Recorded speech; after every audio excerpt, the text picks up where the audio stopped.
উনি সিপিএম এর party member শাহবান নয়। শাহবানকে কখনো সিপিআইএম জনপ্রতিনিধি করে পাঠায়নি। শাহবানকে জনপ্রতিনিধি করে পাঠিয়েছে এই মমতা ব্যানার্জি সরকার।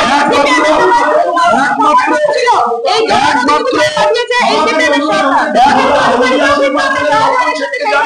আমরা নিরুপম সেনকে জানি, যিনি আমার বাড়িতে মানুষকে হত্যা করে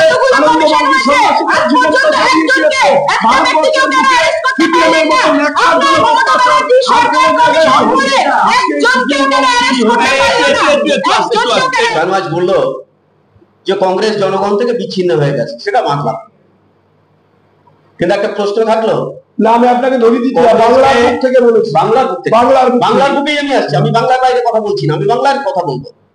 একটা ছোট্ট কোট করব, আমরা নিজের ভুলের পক্ষে খুব ভালো আইনজীবী, আর অন্যের ভুলের বিপরীতে খুব ভালো বিচার। আমরা যে লড়াইটা হচ্ছে, আশা করি বসিরহাট রেখাপাত্র এবার একটা ভালো জায়গায় আসবে এবং উইনিং পর্যায়ে যাবে আমি মনে করি। মিডিয়া কর্নারের পক্ষ থেকে সবার কাছে পৌঁছতে চাইছি, এখানে কিন্তু শিক্ষকের হাতে কলম দেখতে চাই, আমরা শিক্ষকের হাতে বন্দুক দেখতে চাই না, আমরা চাষির হাতে লাঙল দেখতে চাই, আমরা চাষির হাতে মদের বোতল দেখতে চাই।